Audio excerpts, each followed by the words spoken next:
ambition, conquest, lust, murder, and the power of unrivaled technology.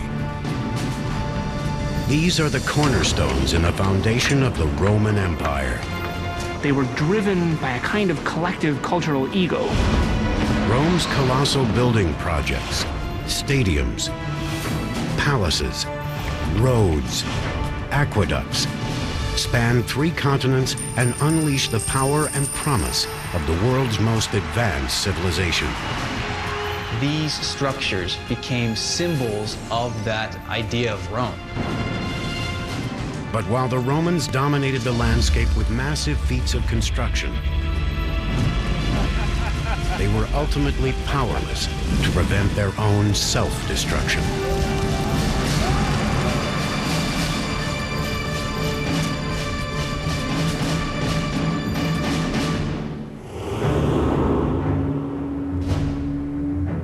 March 15th, 44 BC. The most powerful man in the world lay lifeless on the floor of the Roman Senate.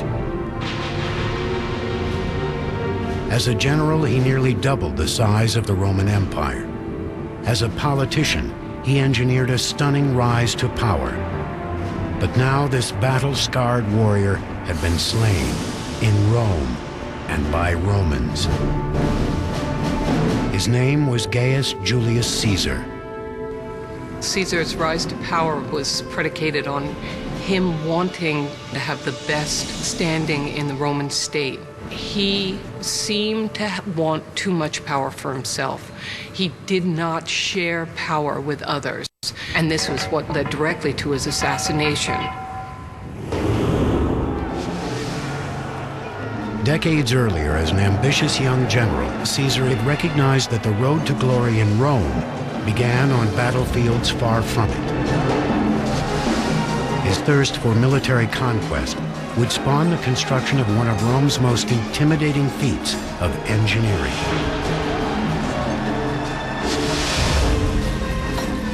'55 BC. Julius Caesar is leading 8 Roman legions, a total of 40,000 men, north through Gaul, a Roman province encompassing modern France, Belgium, and Switzerland.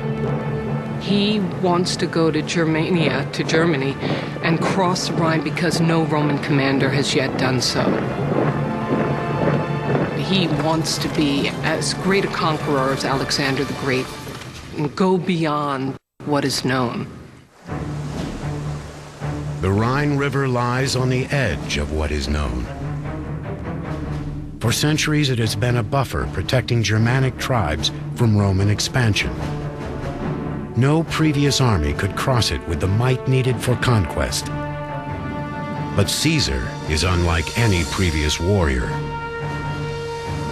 He could have gone by boat, but what is that for Julius Caesar to go by boat, man? Rowboat? You know, you're gonna put 8 legions in a rowboat and row across? No, man, they gotta march across. They're gonna be on horseback. Crossing the Rhine was a completely new engineering feat as far as its scope. The river is 1,000 feet across, possibly more, 25 to 30 feet deep, with unknown currents. Caesar and his engineers had to come up with a plan for a bridge that would be not only immensely strong, but immensely stable, and be large enough to be able to march a legion across. The bridge would need to be 4 football fields long and sustain the weight of 40,000 soldiers. Despite the Rhine's width, depth, and strong currents, Julius Caesar is determined to succeed. To cross a river that size with a bridge is something which plays well with an audience back at home, but of course it's something that plays extremely well with the audience standing on the other side of the river, who are going to be awestruck when they see this happening. With the speed and efficiency of a well-oiled machine, Caesar's soldiers methodically transform local timber into an expanding bridge. With every hour, an engineering miracle inches closer to the Rhine's elusive northern bank. It's almost as if a spaceship were to come down nowadays, the size let's say, of half of Manhattan, capable of with some magnetic device that'll like lifting buildings up into the air, that would be a pretty frightening thing, something that we couldn't really grasp at all. The foundation of the bridge was a series of wooden piles driven into the bedrock of the river. Each pile was 1.5 feet thick. Toward the middle of the bridge, they had to be up to 30 feet tall to reach from the surface to the bottom. By driving the piles in diagonally, Caesar's engineers added extra stability to the bridge. When they drove the pilings in at an angle and then connected them, in many ways they were doing what carpenters do when they build a sawhorse. But with the legs angled, it utilizes forces to keep it from being pushed over and makes it a stable workspace. The sloping pile gives them a lot more strength against the force of the river, flooding of the river and so on, but it's much more difficult to drive them into the riverbed than it is to drive a vertical pile. So they would have had to work very carefully with wooden frames to push them into the riverbed. On the upstream side, the piles leaned in the direction of the current. 40 feet downstream, the corresponding piles leaned against the current. Each set of piles was joined by a long connecting beam 2 feet thick. Lengths of timber were then laid across the beams, and the surface was finished with tightly wrapped bundles of sticks. The design of the bridge itself was innovative, but what made this engineering feat even more astounding is the speed with which it was built. Just 10 days after ordering its construction, Caesar marched across his bridge and toward his destiny. If we tried to do that today, we would never be able to build something like that in so few days with that kind of technology. We could match that feat today if we had thousands of loyal, sweating soldiers totally dedicated to Caesar and the objective of getting across that Rhine River to terrorize the Germans beyond. Caesar had estimated the size of the Germanic forces at 430,000, more than 10 times the size of his own army. But when the Germans saw the Roman legions rolling over the Rhine, they quickly fled to higher ground.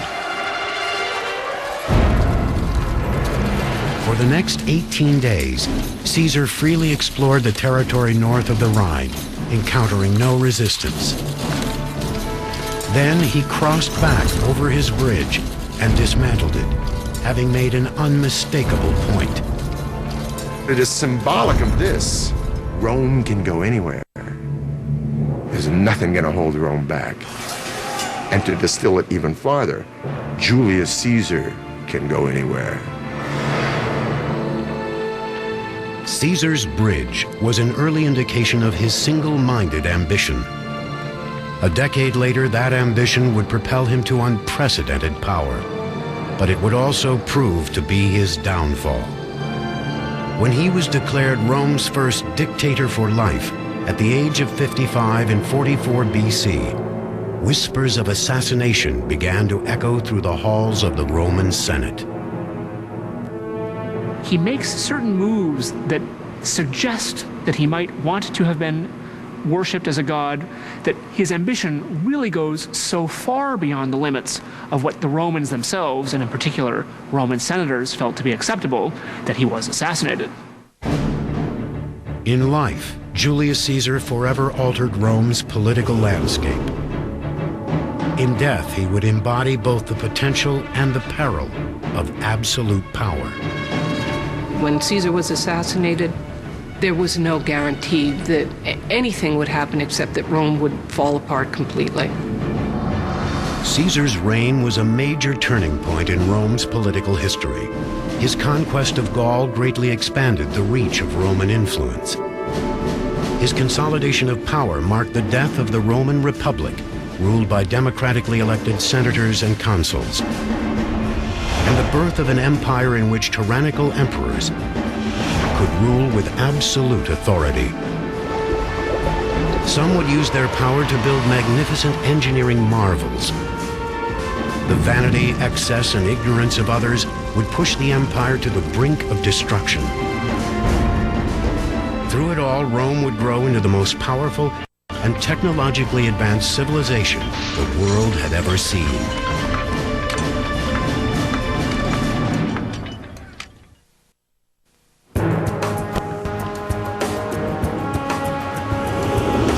Today, Rome is a 21st century city where the ancient and modern collide.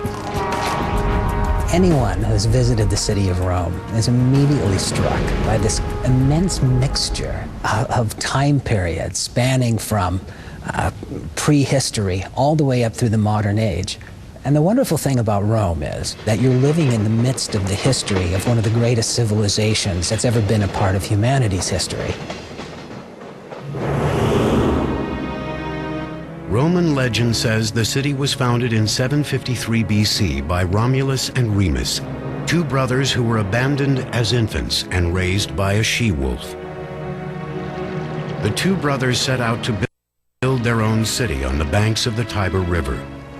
But a disagreement over who would rule it ended in murder. Remus was killed at the hands of Romulus, for whom the city of Rome is named. It would not be the last time bloodshed produced a new Roman ruler.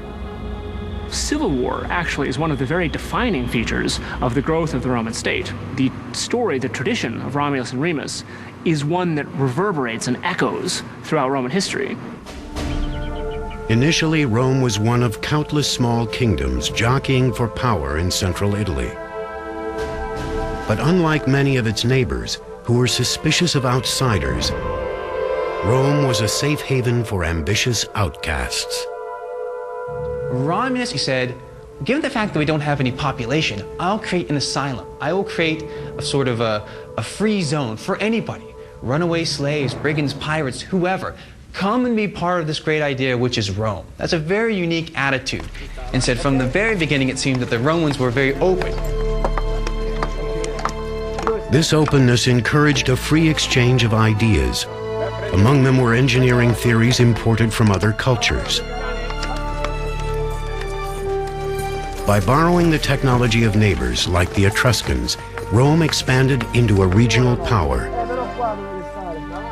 The Romans had an extraordinary ability to take from a technological past and adapt it to their own purposes and to refine it and to improve upon it.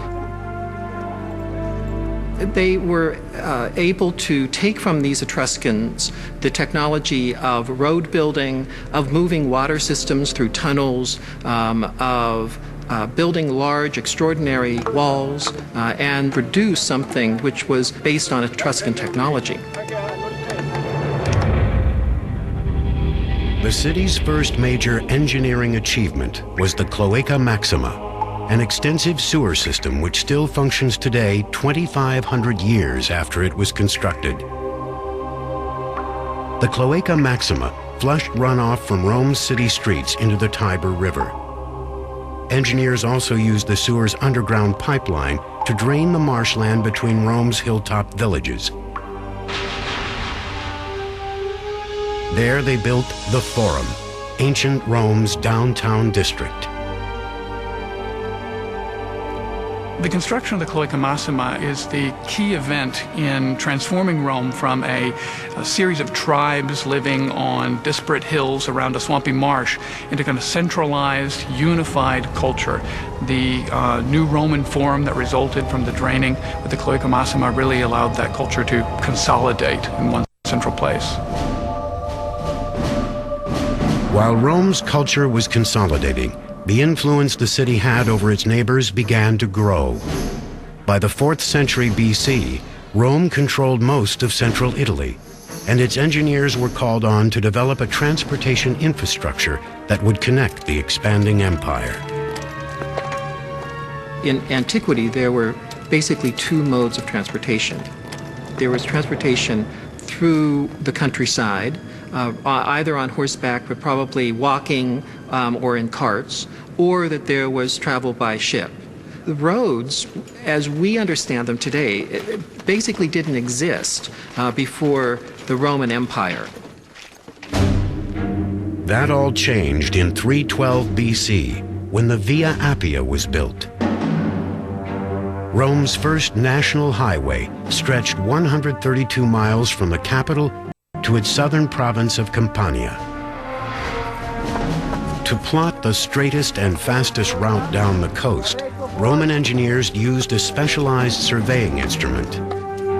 The Romans relied on the tool called a groma, which was a vertical pole that stood in the ground with a cross on the top, and you could sight along this cross to line up 2 points in a straight line. The big difference with Roman roads and modern roads is that the Romans couldn't survey a corner, so they were all dead straight, and then they would turn a sharp angle and then go dead straight in another direction. The challenge, of course, with building a dead straight road in any direction is that you come to hills and valleys and you have to cross them. So if they had to, then they would cut through the mountains in order to take the road straight through. Once the ideal path was cleared, a broad trench was dug and filled in with sand and boulders to form a solid foundation. Next went a layer of gravel compacted with clay or mortar. The top surface was a layer of thick paving stones angled to allow the water to drain off to the side. The roads were incredibly intimidating. You could look at a road and say, I wonder how long it takes to get a couple of legions, 10,000 guys down this road, you know, right into my backyard. I think I'll think twice about starting any nonsense with Rome. By the time of Julius Caesar's assassination in 44 BC, Rome controlled most of Western Europe and North Africa. It had defeated Carthage a century earlier, making it the Mediterranean world's lone superpower.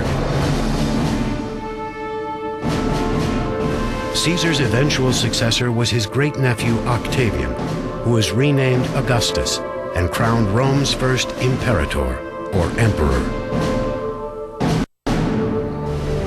Under Augustus, the Roman road network expanded to reach the farthest corners of the empire. And with the highways paved, it was time to build new destinations.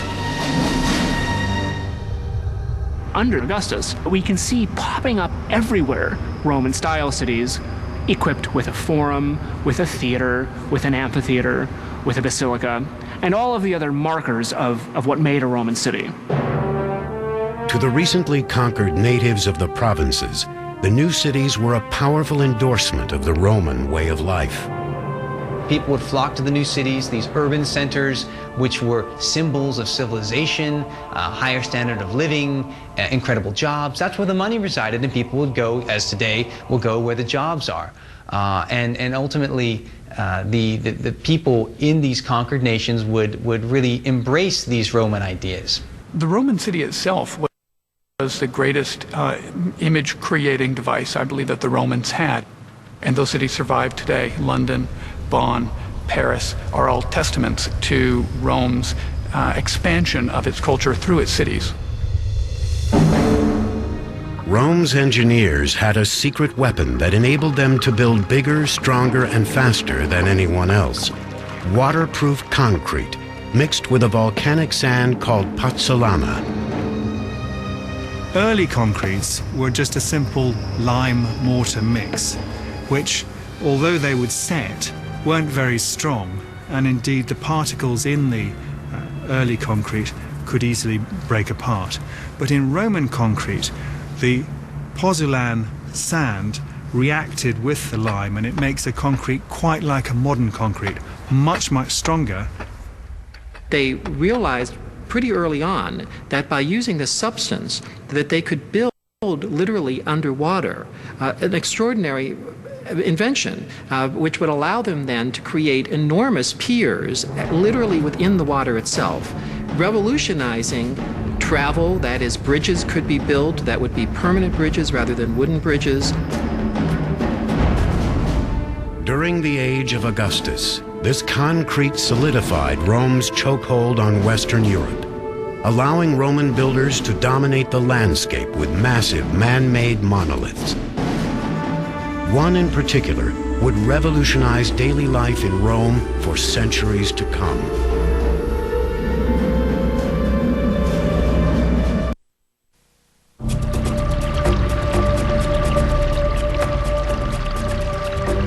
By the 1st century AD, Rome had emerged as Europe's sole superpower.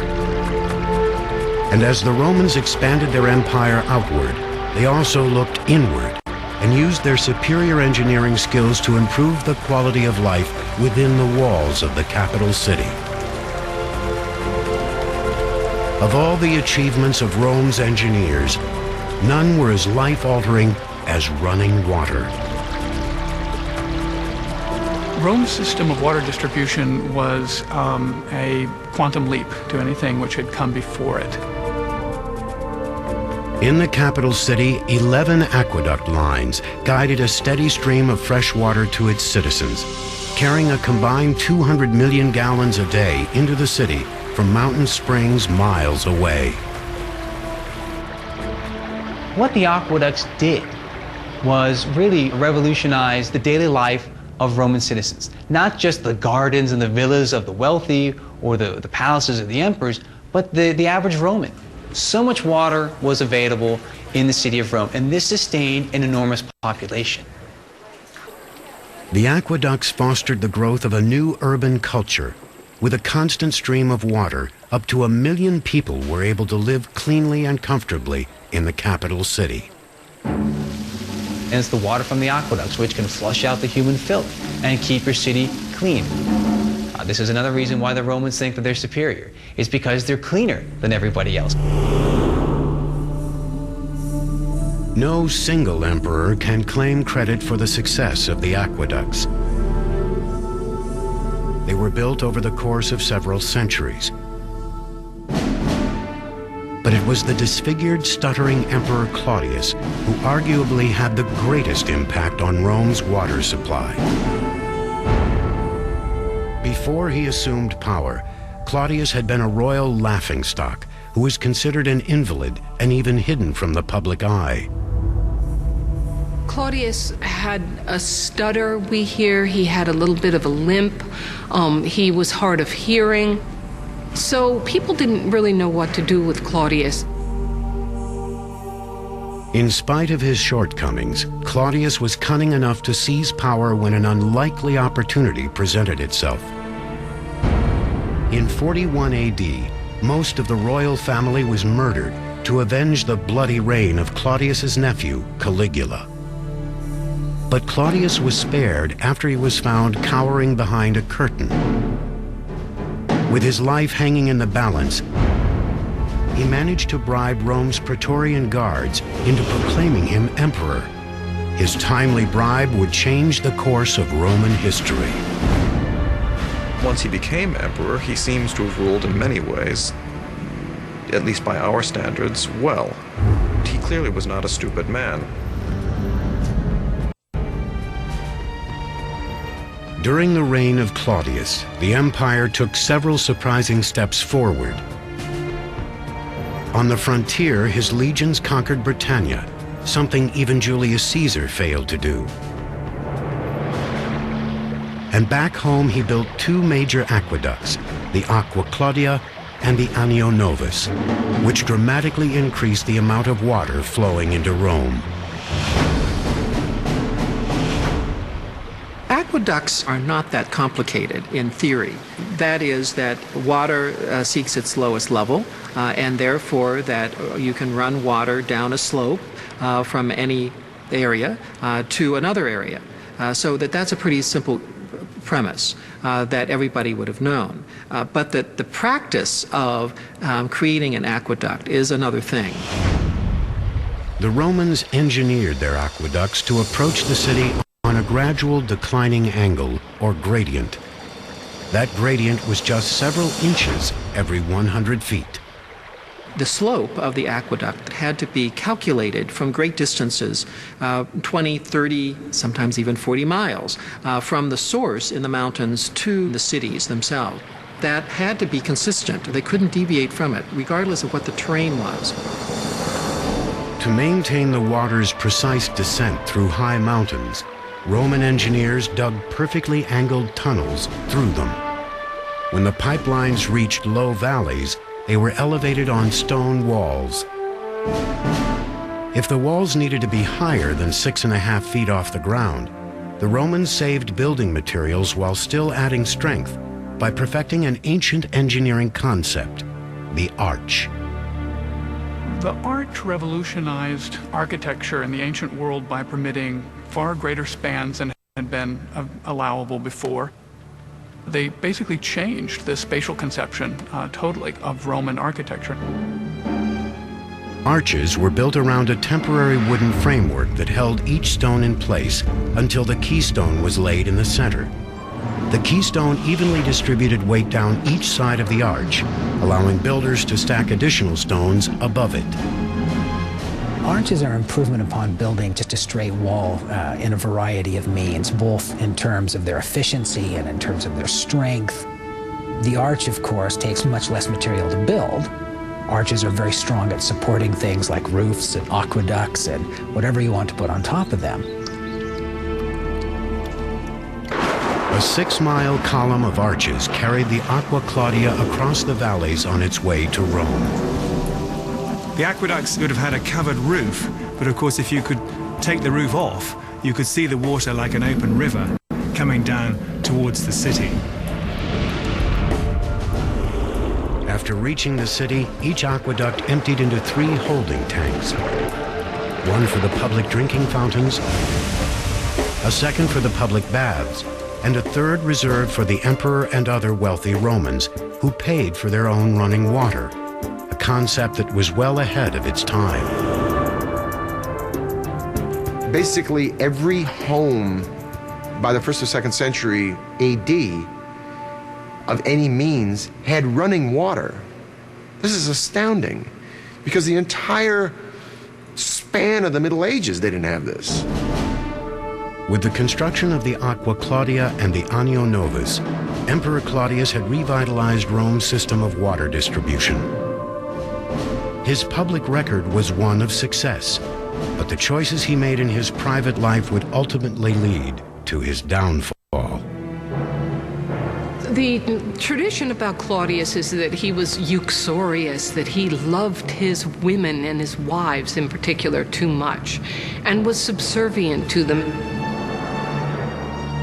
He sent shockwaves through the empire when he married his own niece, Agrippina, the conniving sister of Caligula.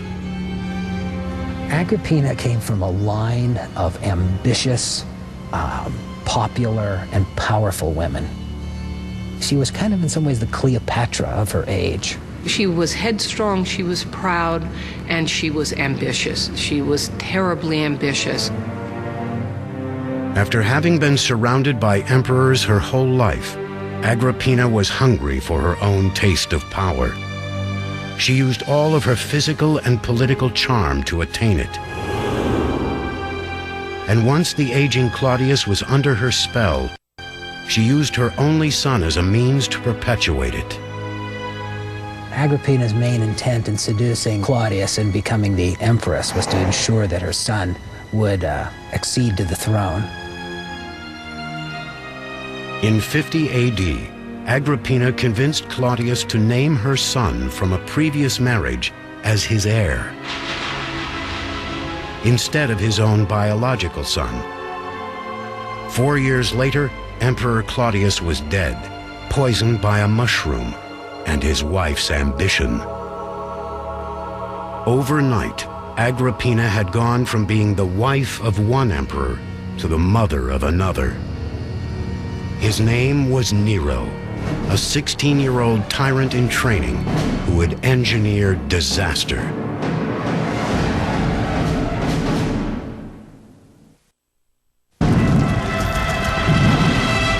64 AD, a small fire spreads into a week-long inferno that reduces huge swaths of Rome to ashes and leaves thousands homeless and walking the streets. The fire 64 was one of the most devastating fires that Rome ever had. And we hear that of the 14 regions of Rome, at least 10 were affected, some completely destroyed.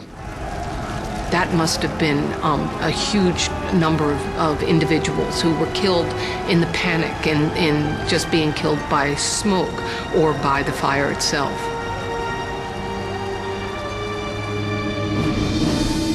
Number 1 on the list of arson suspects is the emperor himself.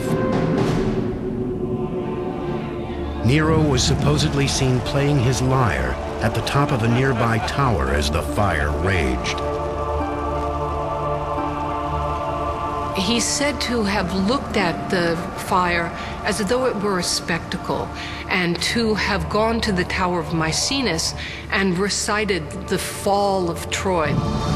The tradition is that Nero was fiddling while Rome burned. His actions after the blaze were just as incriminating. Nero confiscated a third of the charred city as his own personal property and set out to build the empire's most extravagant monument to self-indulgence, a palace complex covering some 200 acres of downtown Rome. The rumor starts to spread that he had set the fire intentionally so as to clear a portion of the city where he could build this palace. Nero blamed the fire on a new religious cult called the Christians and had hundreds of them strung up and burned to death in the streets of Rome.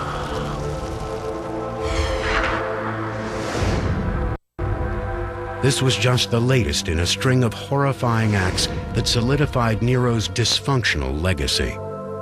He served up the head of one of his ex-wives to his new wife as a present on her request, and then later kicked her to death when she was pregnant in a fit of rage.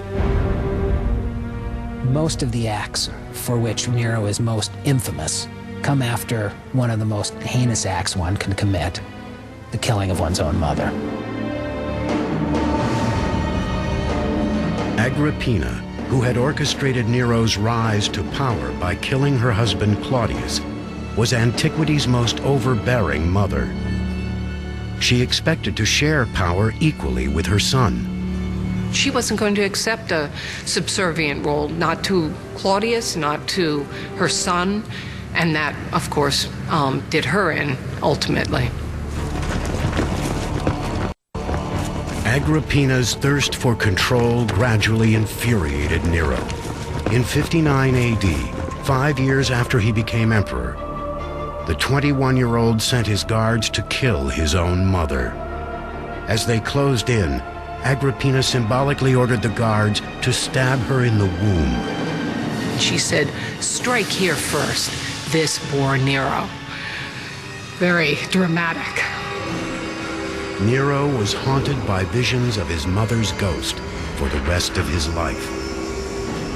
Visions which pushed him further into madness. Nero, as time goes on, becomes more and more lonely, and at the same time, perhaps also therefore more and more paranoid and more cruel. It was in the midst of his deepening delusions that Nero began building the empire's most lavish pleasure palace on public land and with public money. You'd have to imagine the whole of Central Park is transformed into Bill Gates' personal estate and pleasure palace. And this is in the heart of the city where the rich and the affluent and the people who have a part of the city itself once had their homes. It was shocking. Nero bled the provinces dry to get money for that. And also in Rome, he demanded money from the rich. They had to bequeath him their money, and then they would be offed. It must have been a very scary time to be alive. Nero's golden house was built on the pain and sweat of forced labor.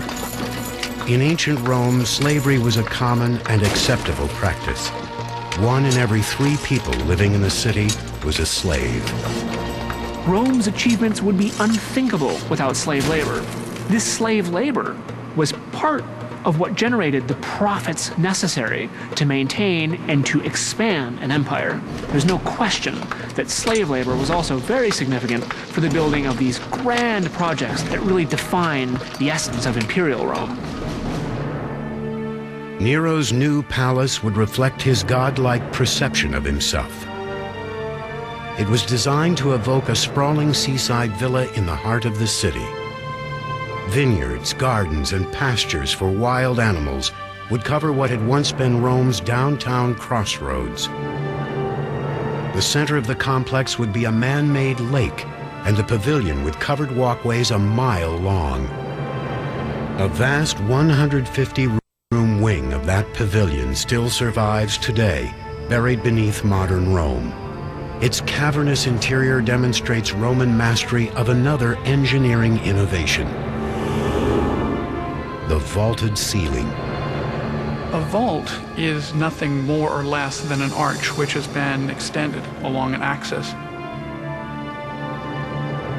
Once you've built that framing one time and built one arch, move the framing, build another, move the framing, build another, you have a long vault. Very efficient way to build for the Romans.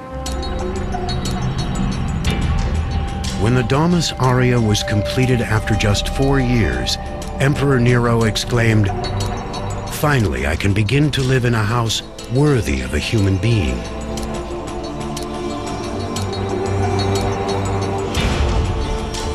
The surviving remnant is a dank shell of the decadent palace he inhabited. These brick and concrete chambers were once trimmed in gold and covered with colorful frescoes and priceless gems. There were semi-precious and precious stones embedded in the ceiling, so that there's lapis lazuli and rock crystal and rose crystal that would just put up to catch the light. And in building the Domus Aurea, Nero is showing that he is not, like good emperors, generous with his personal resources, and I think this is one of the things that leads to his downfall. His behavior was so far off the scale in terms of what senators and the people in Rome expected out of their emperor that I think he ultimately paid the price. In 68 AD, just months after he moved into the Domus Aurea, Nero was overthrown by a tidal wave of opposition. He was declared a public enemy by the Senate and hunted like a fugitive by his own guards. As they closed in on him, Nero slit his throat with the help of a loyal slave. His last words were, "What an artist dies in me." Nero died like the grandiloquent actor he always wanted to be, a kind of tragic actor upon a tragic stage. So his final words really do complete a picture of somebody who saw themselves not as an emperor, but as a star. After Nero's death, the Romans sought to bury any memory of him and his oppressive reign. By 104 AD, his golden house was filled in and covered with dirt and rubble. It would form the foundation of a bath complex built above it by the Emperor Trajan. For the next 1,300 years, it lay buried and forgotten beneath a changing city. Then in the 1500s, a sinkhole led explorers back into the belly of the ancient beast. Inside, Renaissance artists drew inspiration from its bizarre frescoes. The very word grotesque that we use today is actually an artistic term to describe these strange creatures that they saw down there that were part human, part beast, part architecture, part decoration. The Domus Aurea is an enduring testament to Nero's chilling reign, one marred by madness, mass murder, and extreme self-indulgence. When that reign ended, the Roman Empire faced an uncertain future. Every emperor from Julius Caesar through Nero had been a descendant of a single bloodline. Now, for the first time, rule of the empire was left up for grabs. No one was sure really what was going to happen next, except that it was going to be bloody and it wasn't going to be very good until it was over.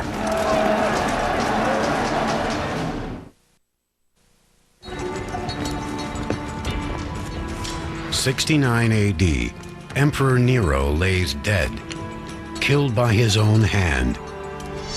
For the first time since the murder of Julius Caesar, Rome is left without an heir to the throne.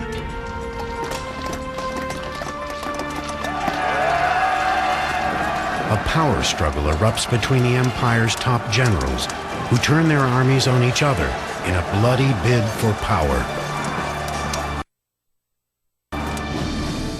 The ultimate victor is Vespasian, a simple, straight-talking general who had commanded Rome's legions in the volatile Jewish outpost of Judea. He is not of royal blood, and he is nothing like his tyrannical predecessor. Vespasian was the anti-Nero. He was as different from Nero as one could possibly get. He had come up through the ranks, and he was a practical, kind of hard-bitten man who was averse to pretension and proud of it. Vespasian's the kind of guy that would much rather watch a football game than an opera. Unlike Nero, who exploited the skills of his engineers for his own colossal vanity projects, Vespasian would put Rome's greatest architectural minds to work for the people. He would start by draining the massive lake that Nero had built on his palace grounds. On that site would rise Rome's most famous engineering marvel, a place where all the chaos that had consumed the city could be channeled. It would be called the Flavian Amphitheater, though we know it as the Colosseum. So the statement that Vespasian made was, I am taking a space which is only for the private use of a bad emperor, and now I'm transforming that area into a public space which will be then used for the enjoyment of all the people of Rome. So that was a very bold piece of propaganda.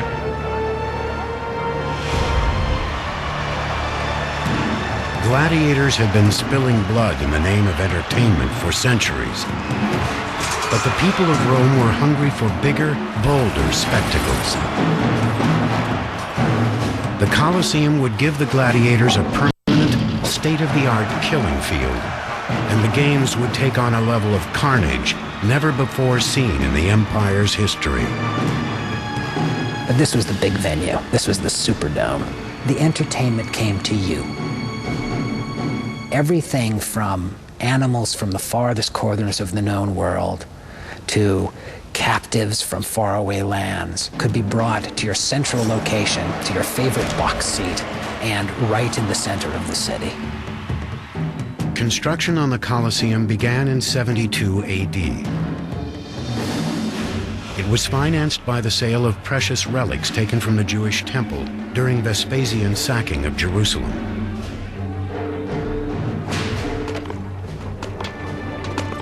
12,000 Jewish captives were brought back from that campaign to build the amphitheater. They would have worked under tremendously harsh conditions and been worked long and hard and to the end. They poured more than 6,000 tons of concrete and hauled huge travertine building blocks to the site from a quarry 20 miles away.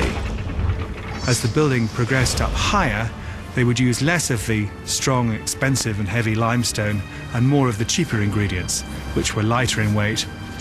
The Romans had quite sophisticated wooden cranes and devices for lifting stones, and they would be able to do that quite easily from the ground and up to great heights. In just 8 years, the imposing structure grew to 160 feet tall, dwarfing all that surrounded it. It's the tallest ancient Roman structure ever built. This is the amphitheater of the capital. So what was Rome? Rome was a city that was so much larger than any other city. It was so much richer. So that came to symbolize the power, the engineering, the wealth of ancient Rome. Roman amphitheaters were constructed from a surprisingly simple framework, incorporating 2 Greek theaters back to back to form one 360-degree theater in the round.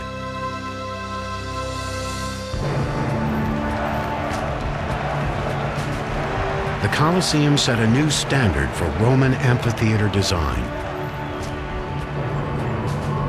It contained an intricate network of corridors and staircases that could shuffle 70,000 Romans in and out in record time. As with stadiums today, everyone who entered the Colosseum had a ticket corresponding to the number above one of the entry gates. The complex was designed not only to control the crowds, but to keep them comfortable. It had 110 drinking fountains and 2 restrooms, large enough to accommodate a packed house. The Colosseum even had a retractable roof. On hot days, an awning called a velarium was unfurled above the upper deck to shade spectators from the sun. It was operated by sailors from the Roman Navy, who were stationed around the top of the Colosseum's arcade. They could move it according to the sun and according to the wind, and subsequently, Colosseum was amazingly air-conditioned, shaded, and they would stand on top of the arcade and work these poles, the holes of which we can see on the external side, that would hold this immense canvas that would cover the place. By 80 AD, the Colosseum was complete. But Vespasian didn't live to see the grand opening of his greatest monument. He had died of natural causes the previous year.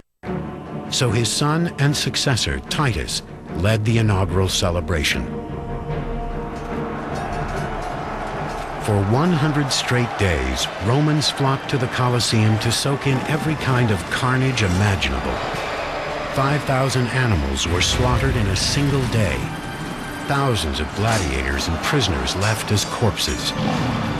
Outside the arena, bloodshed on this scale was known only in war. But inside, it was pure entertainment. They go for the entire day. And in the morning, they watch men kill or be killed by animals. And around noontime, they're watching the execution of prisoners.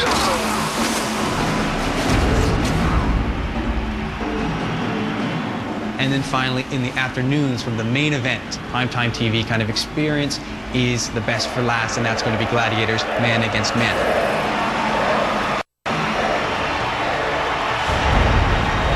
Gladiatorial fights were a big draw at the Colosseum, but they weren't always the main event. Several ancient writers describe live naval battles recreated right in the middle of the arena, with battleships on water. It would have been entirely possible to have diverted water from one of the aqueducts and brought it to the Colosseum in order to flood the floor to a shallow depth. We do have evidence due to recent studies of the Colosseum that show there are plenty of channels, water channels, for flooding the substructures of the Colosseum. So yes, it was possible, and yes, it happened. Cristiano Ranieri is the first modern archaeologist to explore the labyrinth of water channels beneath the Colosseum. He believes he has found conclusive evidence of a plumbing system that was used to flood the arena for naval battles. We have found underneath the arena floor some tunnels that are very ancient, even more ancient than the Colosseum, that date from the time of Nero, therefore contemporary to the Domus Aurea.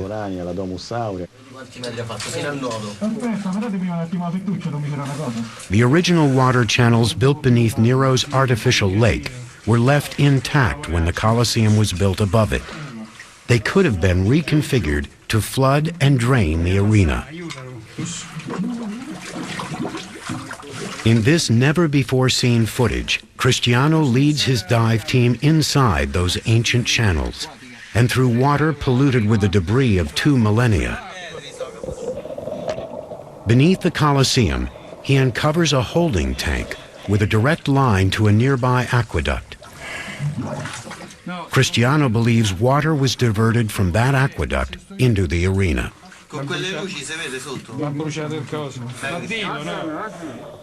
He also finds evidence of drain pipes that connected to the city sewer system, which could have been used to drain the floodwaters from the arena into the Tiber River. There was a proper plumbing system. At one point, the tunnels were used to flood the arena floor to create Navy battle scenes. The Colosseum's naval battles were an astounding engineering triumph. but they proved to be a fleeting trend in the world's most famous arena. Within a decade, flooding operations were abandoned in favor of a renovation that would revolutionize the games. A new two-story substructure beneath the arena called the Hypogeum. Within it were a system of elevators and trapdoors that enabled tigers and armed gladiators to suddenly pop up through the floor and slaughter their unsuspecting victims. Although the real spectacle happened up here in the arena, the backbone, the nerve center, the real support system of the arena was down below in the Hypogeum. And there were lion runs, cages for wild animals being taunted, gladiators sharpening their swords preparing for death, condemned criminals in cages.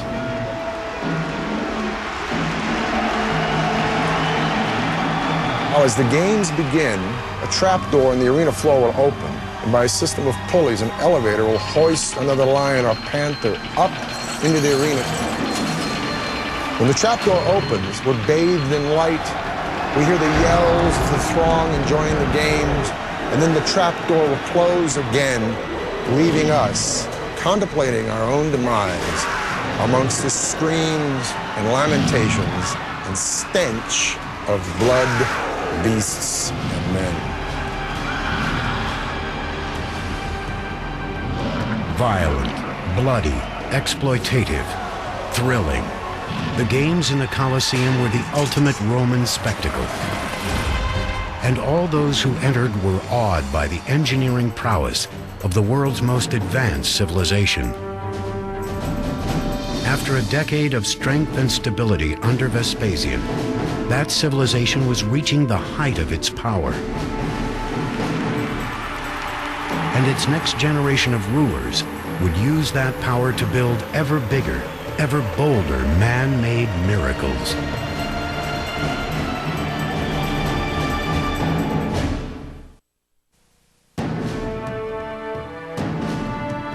By the end of the 1st century AD, the Roman Empire extended from England to Egypt and from Portugal to Persia. As many as 50 million people of every race and language were loyal subjects of one emperor. That emperor was always an Italian until 98 AD, when an outsider emerged to take over the empire. His name was Trajan, an ambitious warrior from the province of Spain, whose battlefield triumphs had caught the eye of the ailing emperor Nerva. Having no sons of his own, Nerva adopted Trajan as his son and heir. There is a widening of the idea of what it meant to be Roman and who could help the state and who would participate in the state. And Trajan is a very good example of that. Trajan is the first of a whole series of emperors who come from outside of Italy.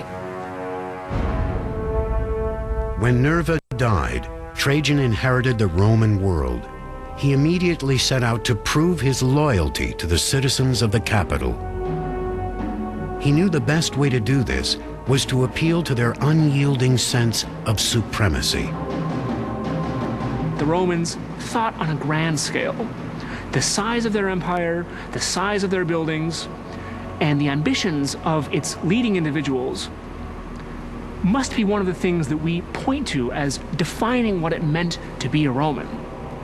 They were driven by a kind of collective cultural ego. Trajan launched a massive building campaign that began with the empire's infrastructure. He made urgently needed repairs on roads, harbors, and public buildings. He commissioned one of the last great aqueducts and built new public baths on the crumbling foundations of Nero's Golden House.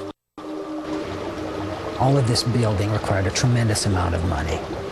And in order to really complete and fulfill his own kind of plans, he was going to have to come up with a great deal more of it. And in Roman terms, this means conquest. In his 3rd year as emperor, Trajan launched a military offensive to raise revenue for the construction of more magnificent monuments. he set out to conquer Dacia, an elusive region encompassing modern Romania and Hungary that had fended off the Romans for centuries.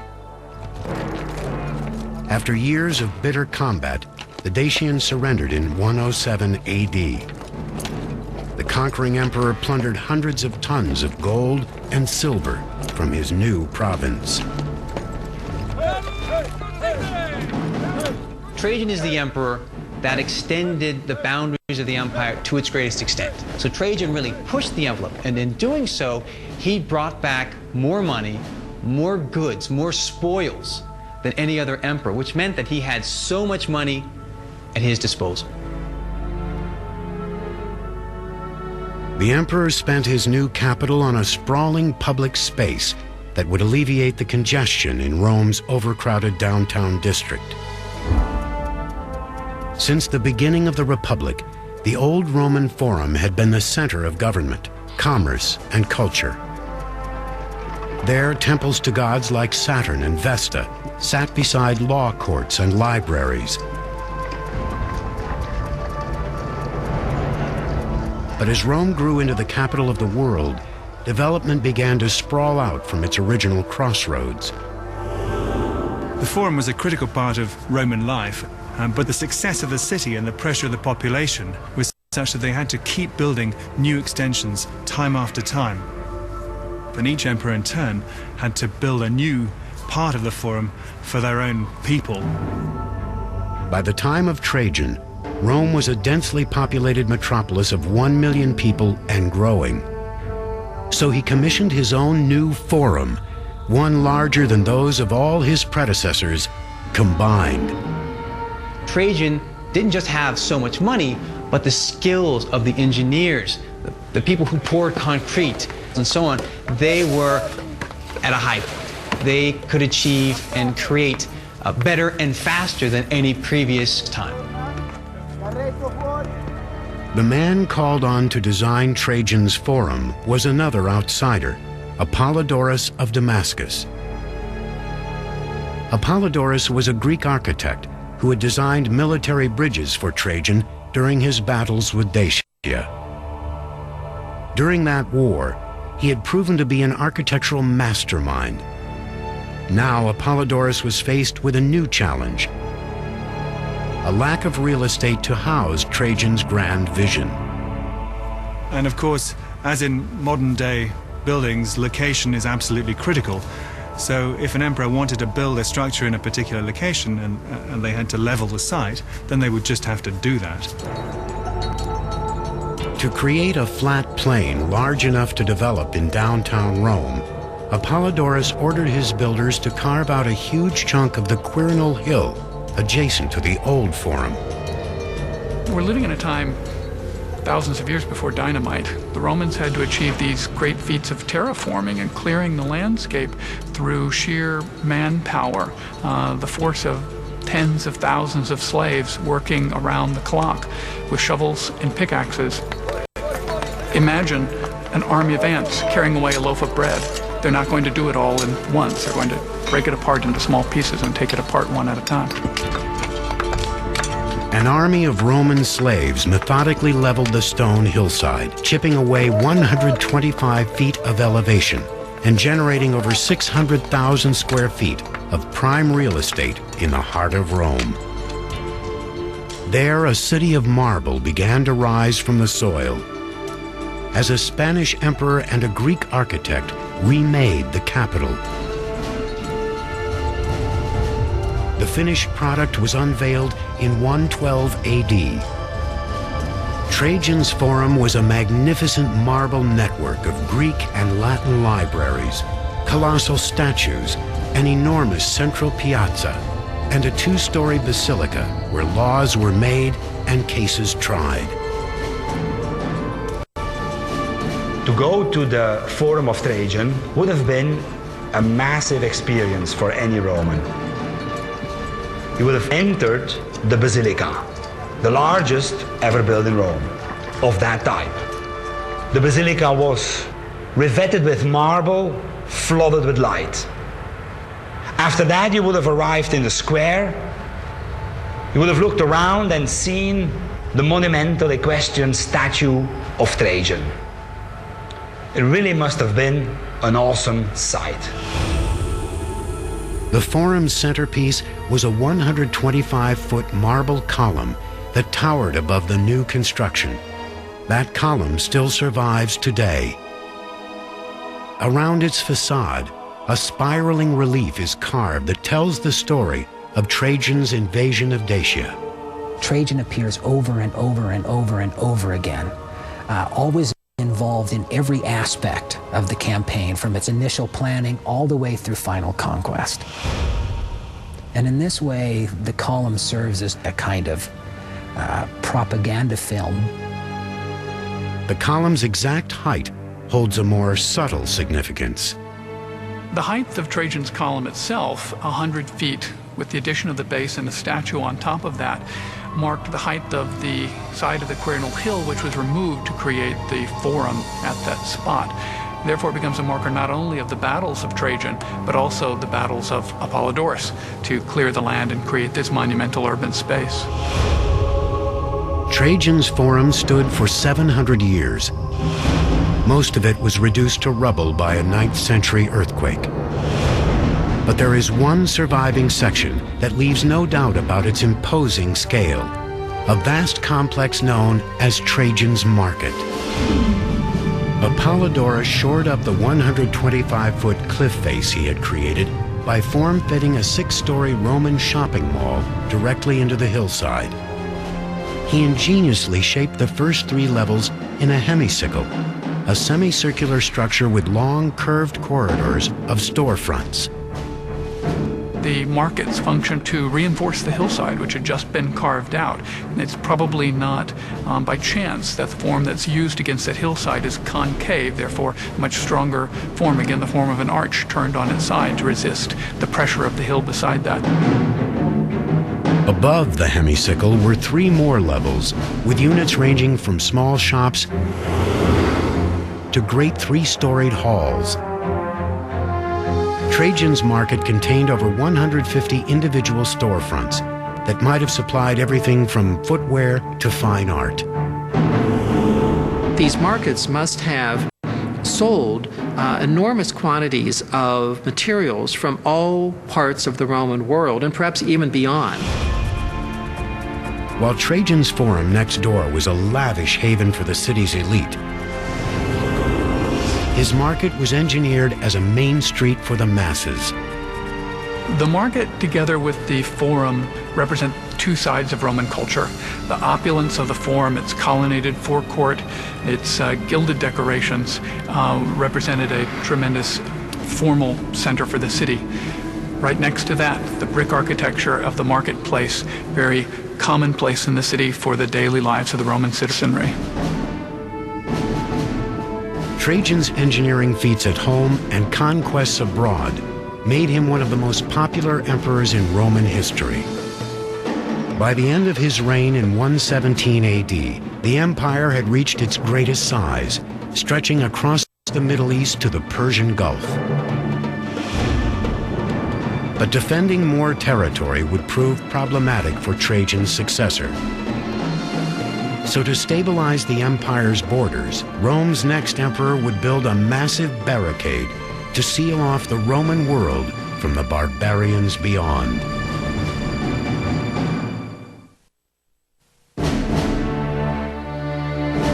By the time he died in 117 AD, Emperor Trajan had propelled the Roman Empire to the height of its size and wealth. But the drawbacks of such a widespread dominion would soon become evident. Trajan had no biological sons, so upon his death, control of the empire passed to his adoptive son, Hadrian. Hadrian, like Trajan, was a military man and an accomplished one. Hadrian saw that the empire would be unable to maintain its expanded borders. The longer the borders are extended, of course, the more money it takes to be able to maintain border defenses.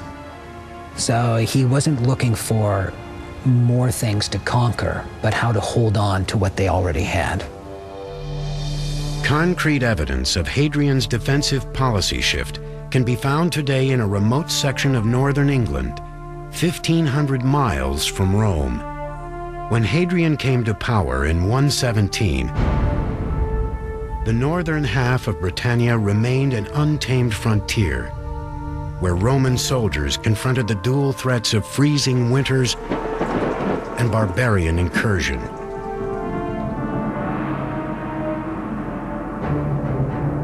So in 122 AD, Hadrian paid a personal visit to the front lines. The emperor quickly concluded that the only way to tame Britannia was to tame his own soldiers first. The Romans always believed you have this group of men who are serving the Roman state, make them work. If you're not disciplined, the thought is these Roman soldiers are just going to start frittering away their time and gambling and not doing the right thing. Hadrian put his legions to work on the most ambitious fortification ever conceived by a Roman. A towering 73-mile defensive wall across the entire country. Today, the pilfering of time has reduced Hadrian's wall to its foundations. But it once towered 15 feet high, with parapets rising an additional 6 feet above that. A 9-foot ditch was dug at its base, forcing potential invaders to make a 30-foot climb before coming face to face with the Roman legions on the other side. And if invaders did miraculously make it over the wall and past the Roman guards, they had one last obstacle to slow their advance: the Vallum, a 120-foot wide ditch that ran behind the wall from coast to coast. Hadrian's wall was as much a psychological barrier as a physical one. Its monstrous, unending facade served as an unnerving reminder of Rome's indisputable dominance. In some ways, you might be able to compare Hadrian's Wall to the Berlin Wall. And that is a wall that's intended both to keep people out and to keep people in, and to prevent a kind of mixing that goes uncontrolled. Hadrian's Great Divide would be the Roman world's largest stone fortification. One made all the more challenging and effective by northern Britannia's jagged terrain. The engineers positioned the wall in as strategic a location as possible. It's often running along cliff edge just above a drop to the north. But in principle, the natural geology of the landscape would help them build a bigger defensive structure. The main problem with that, from an engineering point of view, is the difficulty of getting materials to that site to build the wall. 3 legions, totaling between 15 and 25,000 men, were needed to undertake the back-breaking task of moving heavy stone blocks to the construction site. But the wall was only one component of Hadrian's grand design. Every Roman mile, the legions built a guard post into the wall called a mile castle, which housed up to 60 troops at a time.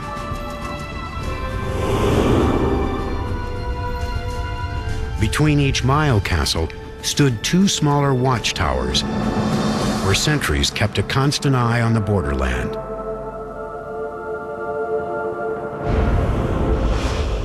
And along the length of the wall, 17 enormous superforts were built that could house 1,000 Roman soldiers. What this in effect did was kind of create a military zone that allowed the Romans to maintain enough military strength right along the wall to go out in force, patrol along the front, conduct maintenance, and still maintain the kind of military presence that was effective as well as impressive.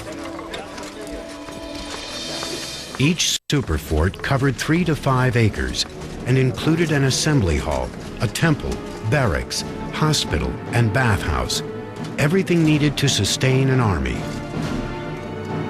Around these forts, towns sprung up to satisfy the army's constant demand for food, and supplies.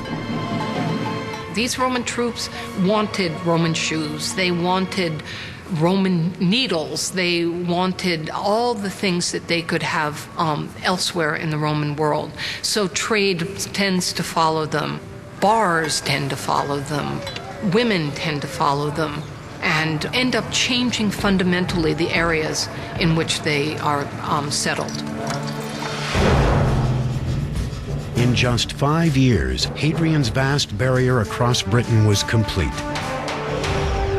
The emperor had secured Rome's northwest border, improved discipline within his ranks, and created an unmistakable testament to the vast reach of Roman power. In 126 AD, Hadrian returned to Rome. There he would commission one of Rome's most celebrated engineering marvels and eliminate its most celebrated engineer.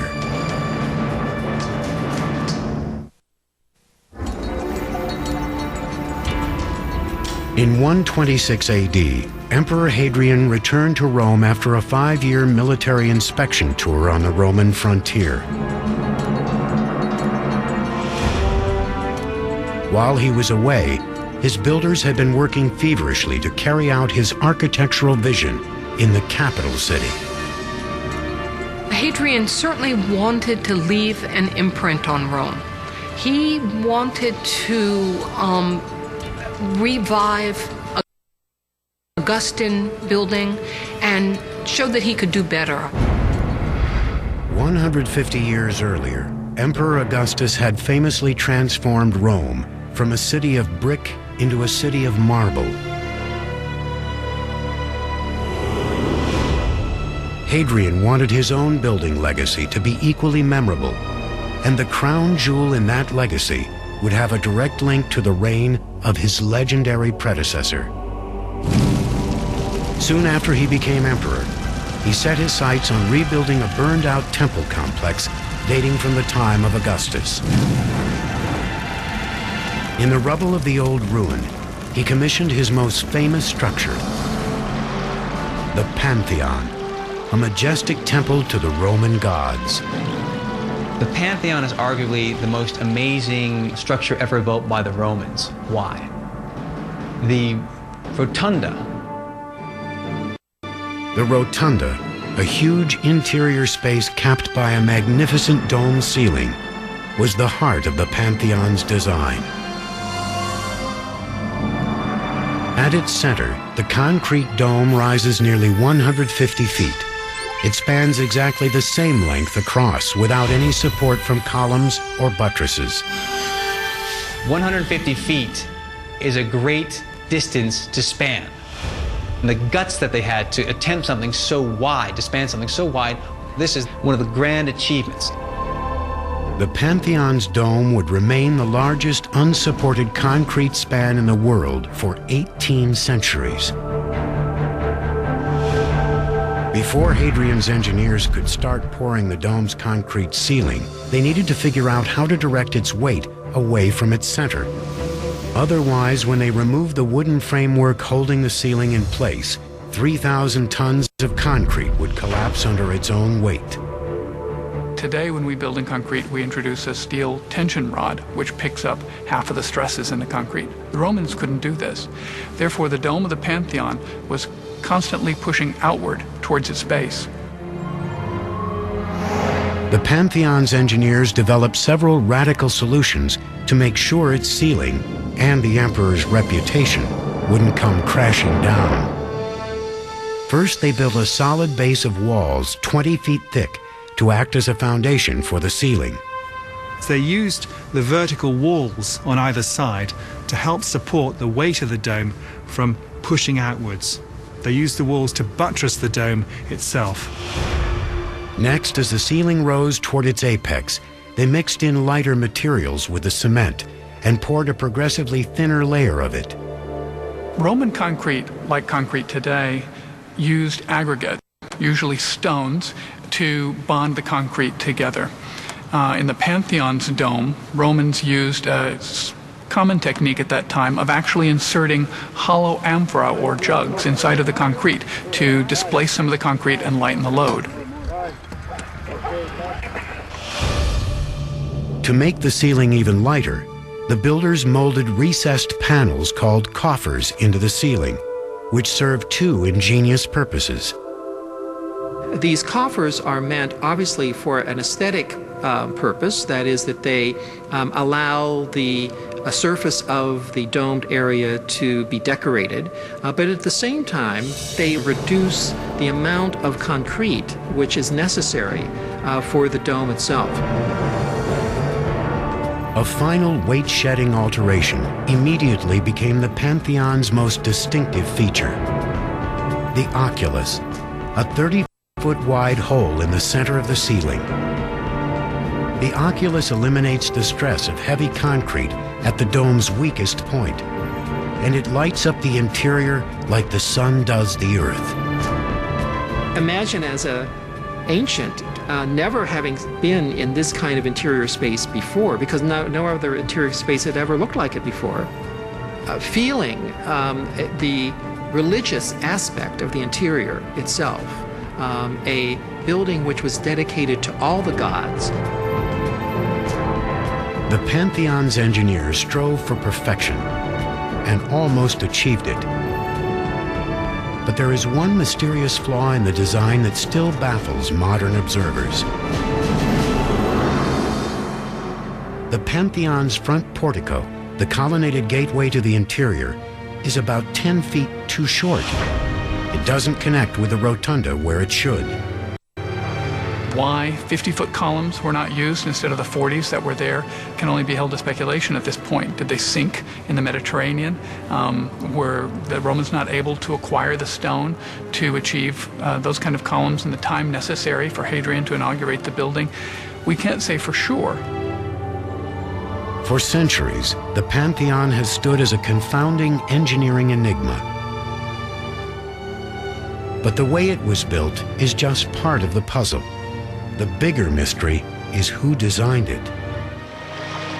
There are no surviving records to reveal the architect's identity. But modern speculation centers on Emperor Hadrian himself. He was a very versatile individual and painted and wrote poetry and loved architecture.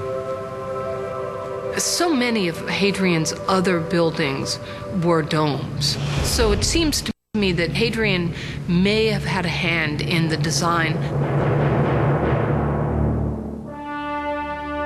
Another potential candidate is Apollodorus of Damascus, the genius behind the forum built by Hadrian's predecessor, Trajan. Apollodorus was skeptical of Hadrian's architectural skills and bold enough to declare it publicly. Apollodorus at one point sneers at Hadrian and says, "Go off and design your pumpkin domes." After a certain point, Hadrian just gets so upset with Apollodorus because Apollodorus criticized Hadrian's designs that he had him commit suicide.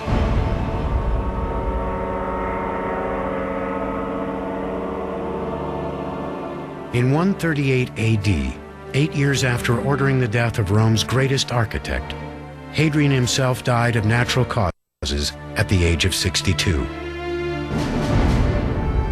His 2 decades in power had been one of the most prolific periods of construction in Roman history.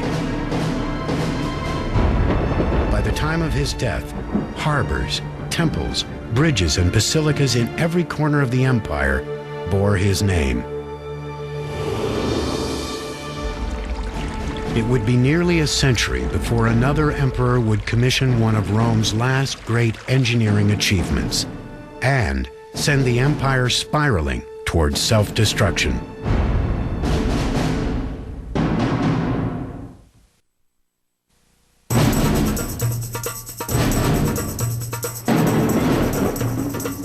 In the decades following Hadrian's death, the Roman Empire remained the dominant force in Europe, North Africa, and the Middle East.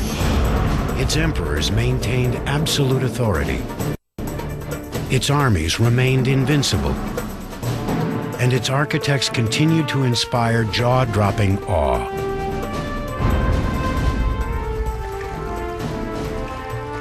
Their crowning achievement, a behemoth complex of Roman baths, was commissioned in 212 AD by a corrupt powermonger named Caracalla. He rose to power the old-fashioned way, through murder. Caracalla's late father, Emperor Septimius Severus, had wanted his two sons to rule the Roman Empire together. But Caracalla and his brother Geta hated each other. After their father's death, it was only a matter of time before one eliminated the other. Caracalla struck first.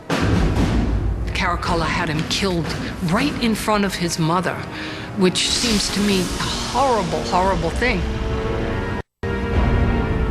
Geta's name was erased from memory, not only from inscriptions, but Geta's image was chiseled out.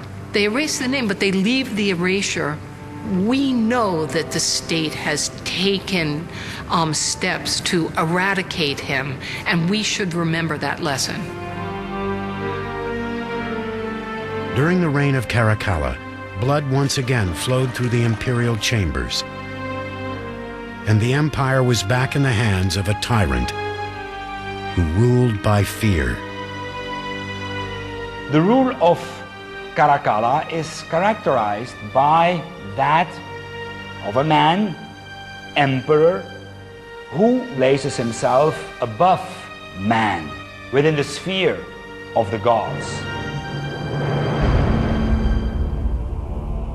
Caracalla wanted to leave a legacy that would secure his fame for the ages. As the Colosseum had for Vespasian, the Forum for Trajan, and the Pantheon for Hadrian. He had to prove himself as worthy of the imperial power. He had to show that he was even better than his father. The new emperor would attempt to cleanse his past sins by building a bath complex. For centuries, baths had been an integral part of daily life in Rome. They centered around an arrangement of hot and cold pools. But the baths were more than just a place to bathe. They were country clubs open to people of every class. After you finished work, you're going to go to the baths for a couple of hours to unwind, to listen to politics, to get a rub down, to have a manicure, to have a haircut. There were places to work out. You could wrestle. And then, of course, you could go to the baths themselves and go to the hot rooms, sweat a lot. And you were surrounded by magnificent structures that were sheathed in marble and decorated with statues. And they were for the benefit of the average person. This was not just a structure for the rich. This was for the average Roman citizen. Baths had always been a popular construction project among Roman emperors. Previous rulers like Nero, Titus, and Trajan had each built extravagant baths in their own name. And Caracalla was determined to trump them all with the most massive bath complex ever built. The imposing shell that remains today is a testament to his success. As you can see from what remains all around us, there was a series of giant rooms in which there were swimming pools the size of Olympic pools. There were bathing pools at different temperatures, private bathing rooms, and areas where people could mix and mingle.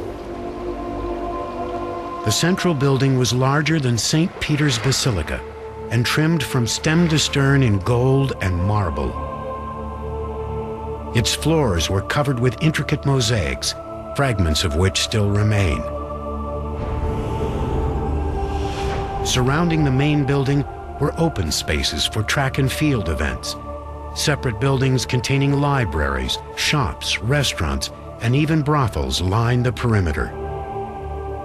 The complex could comfortably accommodate nearly 2,000 Romans at a time. This small town would have been heaving with people every day. These enormous rooms are a testament to the engineering and skill of the people who built it. They surpassed any of the baths that had been built previously. Caracalla's laborers worked overtime to complete his baths quickly. To build such a magnificent bathing facility in 5 years, there would have been between 5 and 10,000 people working daily for 5 years straight. The buildings seen above ground were just half of the story. Beneath the complex, a water channel tunneled from a nearby aqueduct diverted 5 million gallons of fresh water into the baths every day. Water for the hot pools was diverted to furnaces, where it was heated over wood fires. As many as 50 such furnaces were built directly beneath the floor.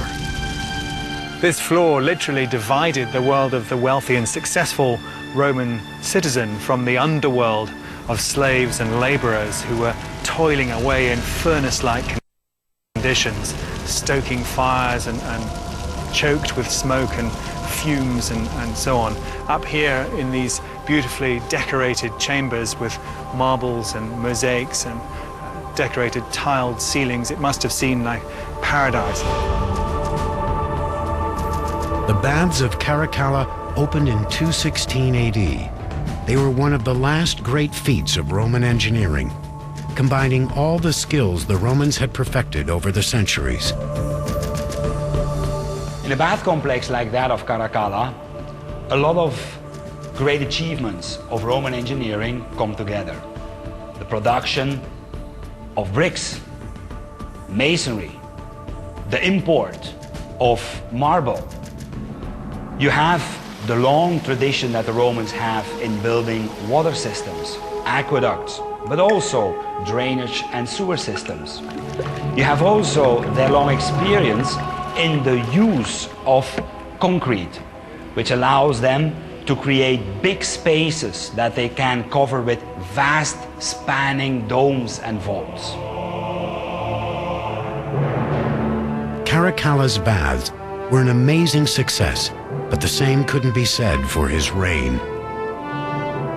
While his pet project strained the Roman economy, Caracalla hemorrhaged more cash on costly invasions of Parthia and Armenia, eastern regions not controlled by a Roman emperor since Trajan a century earlier.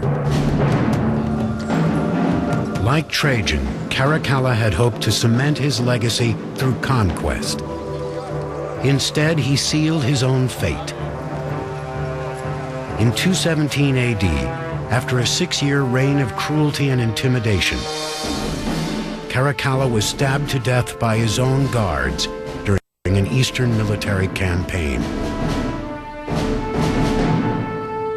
That same year, a devastating fire gutted the Colosseum and the soul of the capital. The amphitheater would be rebuilt 20 years later, but the empire itself would never recover. The glory days of Augustus, Vespasian, and Trajan were long gone, and they would never return. Over the next 3 centuries, the empire that had once burned so brightly slowly burned out. The theories as to why fill volumes.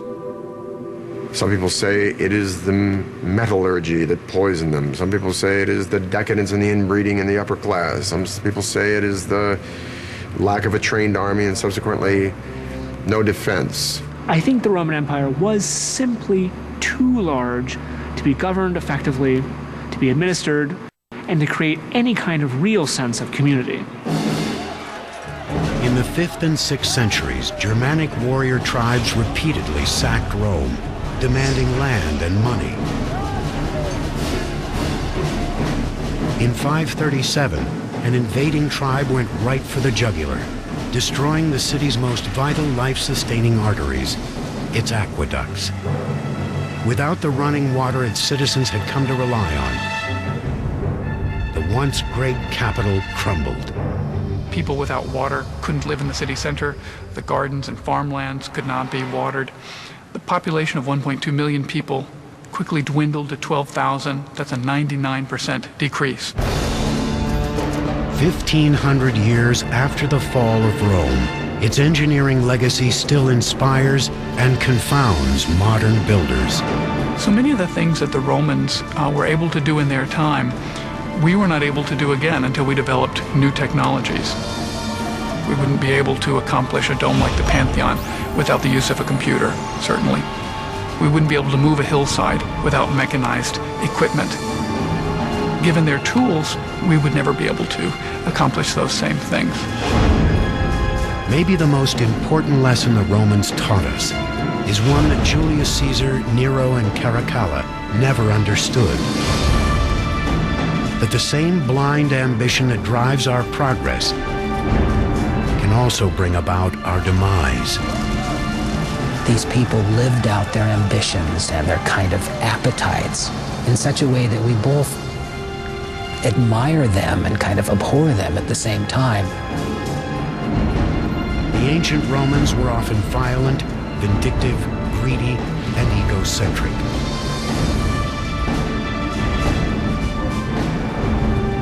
But the imposing structures they left behind stand as evidence not only of the power of one civilization, but of the unlimited potential of humankind.